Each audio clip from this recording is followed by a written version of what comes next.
Assalamualaikum warahmatullahi wabarakatuh. Alhamdulillahirabbil alamin wa bihi nasta'in wala umuri dunya waddin wala asrofil anbiya'i wal mursalin wala alihi wasahbihi wasallim ajmain amma ba'du. Yang terhormat Bapak dosen pembimbing saya, Bapak Dr. Budi Manfaat MSI, yang telah memberikan bimbingannya serta masukan terhadap proposal saya. Dan pada kesempatan kali ini, saya akan mempresentasikan hasil proposal penelitian saya yang berjudul Efektivitas Pembelajaran Matematika dengan Media YouTube dalam Jenjang Pendidikan SD dan MTS. Sebelum kita masuk ke dalam presentasinya, izinkan saya memperkenalkan diri saya. Perkenalkan, nama saya Muhammad Rizky Subarka, NIM saya 190 810 5067. Saya dari kelas 5B Tadris Matematika. Nah, dalam pokok-pokok pembahasan proposal penelitian saya ini mengacu pada 3 hal.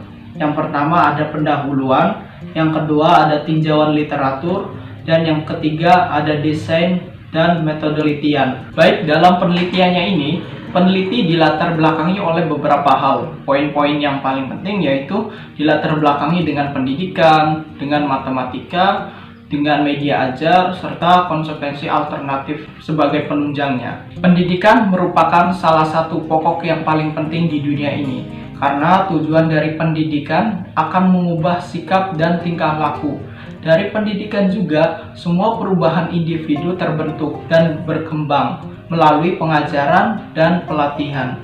Dalam pendidikan formal, ada banyak sekali bahan ajar yang bisa dijadikan sebagai penunjang pembelajaran, khususnya pembelajaran matematika, agar kegiatan pembelajaran tidak monoton dan tidak membosankan. Matematika merupakan ilmu pasti yang membutuhkan pola pikir yang terampil dalam logika, rumus, bentuk, serta susunan. Dilansir dari website Kominfo, kebanyakan orang meyakini bahwa pembelajaran matematika memang sulit untuk dipelajari. Jika ditinjau dari segi prestasi umum mengenai matematika, peserta didik masih jauh dari harapan. Kegiatan belajar mengajar dengan media konvensional dirasa terlalu membosankan karena kita telah memasuki era digital. Bisa dicoba pembelajaran matematika dengan media baru selain media konvensional. Misalnya dengan media berbasis online seperti YouTube. YouTube merupakan suatu platform yang gunanya untuk mengupload video atau mengunggah video dan menonton video yang berisikan berbagai jenis informasi di seluruh dunia, serta dapat dinikmati kapanpun dan dimanapun, dengan catatan harus dengan koneksi internet. Media YouTube pada zaman modern ini sering dijadikan bahan ajar untuk peserta didik, apalagi pada masa pandemi sekarang ini. Pada masa pandemi sekarang ini, sekolah menerapkan kegiatan belajar mengajar dilakukan secara daring. Oleh karena itulah, media YouTube dirasa pas sebagai penunjang pelajaran-pelajaran, khususnya matematika. Pemanfaatan teknologi digital dengan media YouTube digunakan sebagai alternatif belajar siswa, supaya siswa bisa melakukan kegiatan belajar mengajar secara mandiri. Di sekolah, pasti kebanyakan para peserta didik pernah mengalami kendala-kendala yang terjadi pada saat proses KBM atau kegiatan belajar mengajar, khususnya pada pelajaran matematika. Jika kita terus-terusan bertanya pada sang guru, maka pembelajaran matematika akan terhambat, mengingat pelajaran matematika di sekolah itu waktunya sangat terbatas. Guru juga terkadang merasa jenuh ketika selalu mendapat pertanyaan-pertanyaan dari siswa, bahkan guru bisa saja geram karena menganggap bahwa siswa tersebut tidak memperhatikan saat dirinya itu menerangkan. Padahal daya serap peserta didik itu memang beda-beda. Jika hanya mengandalkan guru dan buku saja, mungkin akan berakibat fatal ke depannya.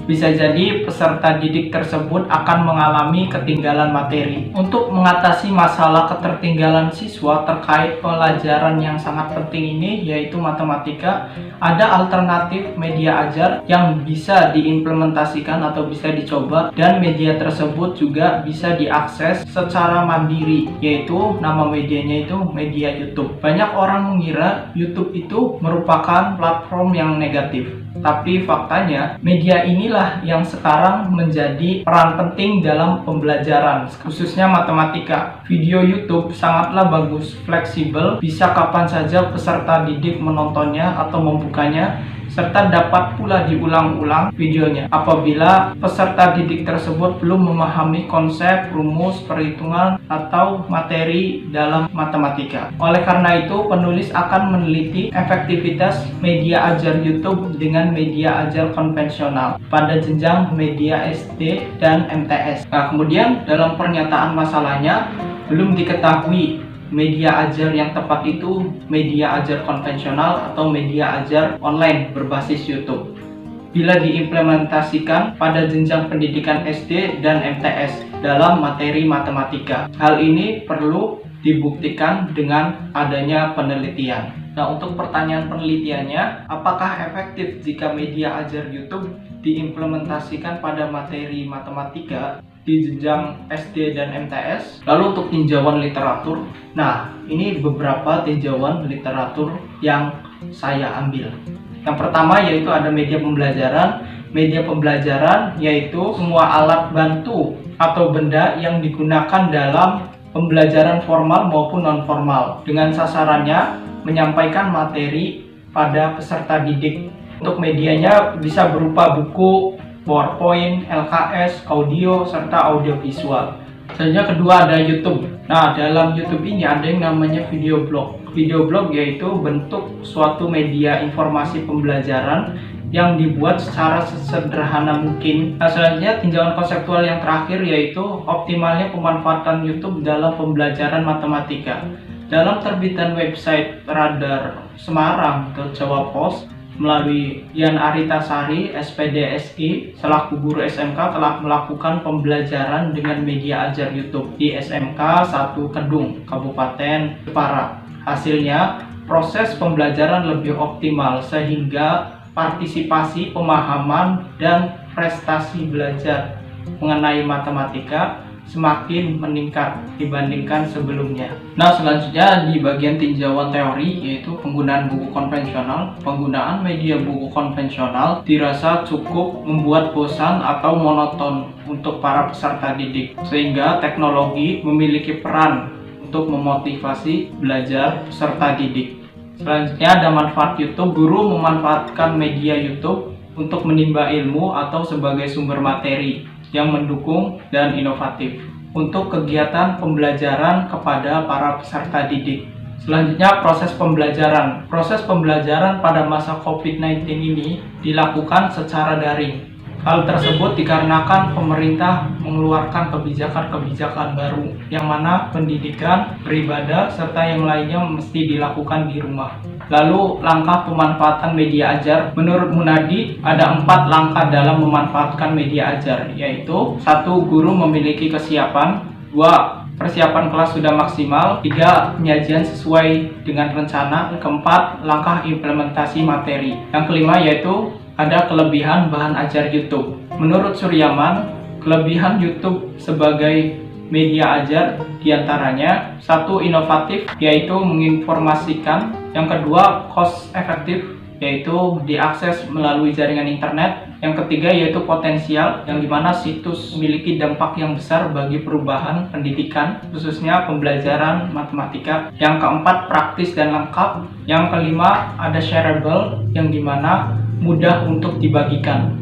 Yang keenam, interaktif, artinya bisa untuk dijadikan bahan untuk diskusi. Teori yang terakhir yaitu pembelajaran online. Proses pembelajaran secara online atau daring dapat membuat siswa bisa mengeksplorasi diri sendiri secara mandiri. Selanjutnya yaitu tinjauan hasil penelitian terdahulu.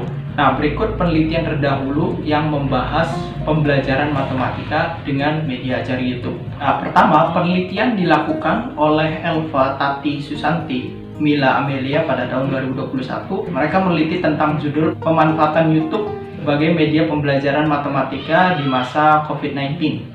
Nah, penelitian tersebut mendeskripsikan tentang pendidik memanfaatkan media ajar YouTube. Nanti akan diambil apakah pembelajaran YouTube ini efektif atau tidak jika diterapkan dalam suatu kelas tersebut. Itu kedua. Penelitian dilakukan oleh Rio Pambudi, Afif Afgohani, dan Isna Farah Santi pada tahun 2019. Nah, mereka meneliti tentang judul pengaruh media YouTube terhadap prestasi belajar matematika pada siswa kelas 10 SMK Negeri 2 Sukoharjo tahun ajaran 2017-2018. Nah, penelitian tersebut berisikan tentang perbandingan bahan ajar YouTube dengan bahan ajar konvensional antara TPMI B dan XTPMI C, ya, ini kelas 10. Nah, dari penelitiannya yang telah dilakukan di SMKN 2 Sukoharjo terhadap prestasi belajar matematika dibandingkan dengan kelas yang menggunakan media papan tulis atau konvensional.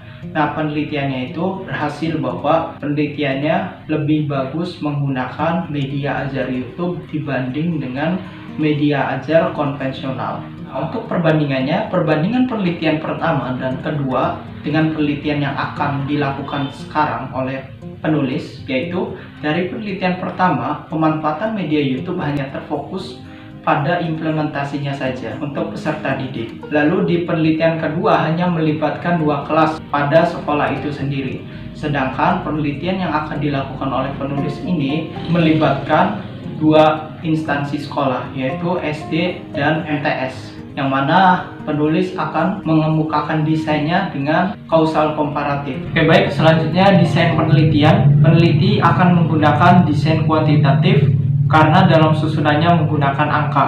Kemudian hasil pengumpulannya terjadi hubungan sebab akibat. Untuk variabelnya tidak bisa direkayasa atau dimanipulasi karena penelitian ini berpengaruh pada tempat atau waktu, jadi tidak bisa dimanipulasi. Lebih jelasnya, desain penelitian menggunakan desain penelitian kausal komparatif. Penulis memilih 2 kelompok peserta, kemungkinan kelompok berbeda dengan 2 cara. Salah satu kelompok memiliki suatu hal atau karakteristik yang tidak dimiliki oleh kelompok lain, atau kedua kelompok sama dalam hal karakteristiknya, tetapi berbeda dalam derajat serta jumlahnya. Untuk metode penelitian, dalam penelitiannya berlokasi di SDN 1 Bendungan dan MTS Riyadul Ulum. Untuk lama waktunya yaitu 5 jam, untuk harinya SDN 1 Bendungan hari Rabu dan MTS Riyadul Ulum hari Kamis. Materi yang akan diujikan mengenai materi bangun ruang. Yang pertama, data atau variabel.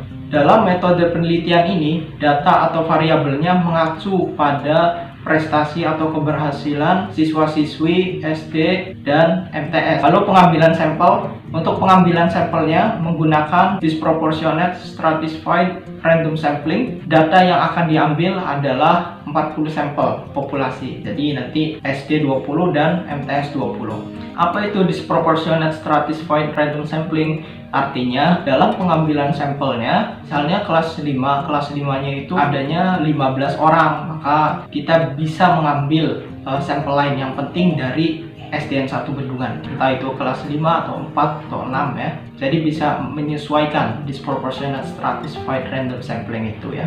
Untuk teknik pengumpulan datanya melalui tes atau kuesioner. Nah, untuk instrumen pengumpulan data menggunakan tes hasil belajar. Artinya, setelah kita melakukan proses pembelajaran dengan media YouTube atau media konvensional, semua peserta didik baik SD atau MTS akan diuji dengan soal-soal yang diberi oleh tim penguji tentunya. Nah, untuk sumber datanya, sumber data dari tes secara langsung dengan soal yang diberikan oleh tim penguji, atau bisa dikatakan dengan menggunakan sumber data primer. Selanjutnya untuk teknik analisis datanya, teknik analisis data yang terakhir yaitu menguji efektivitas pembelajaran matematika dengan media YouTube di jenjang sekolah dan MTS. Akan diuji dengan uji T independen dengan software SPSS. Nanti kesimpulannya akan diambil dari H0 atau H1, atau H0-nya akan ditolak, entah itu H1-nya akan ditolak atau diterima. Jadi nanti apakah efektif pembelajaran di SD atau MTS menggunakan media pembelajaran YouTube, kita akan nanti tahu tentang H1 atau H0-nya, apakah diterima atau ditolak. Jadi mungkin itu saja presentasi saya mengenai proposal penelitian. Terima kasih yang sebesar-besarnya. khususnya pada dosen pembimbing Dr. Budi Manfaat MSI, dan teman-teman yang telah menonton video ini semoga bermanfaat. Mohon maaf bila ada kesalahan dalam perkataan atau isi, mohon dimaafkan. Terima kasih. Wabillahi taufiq wal hidayah. Wassalamualaikum warahmatullahi wabarakatuh.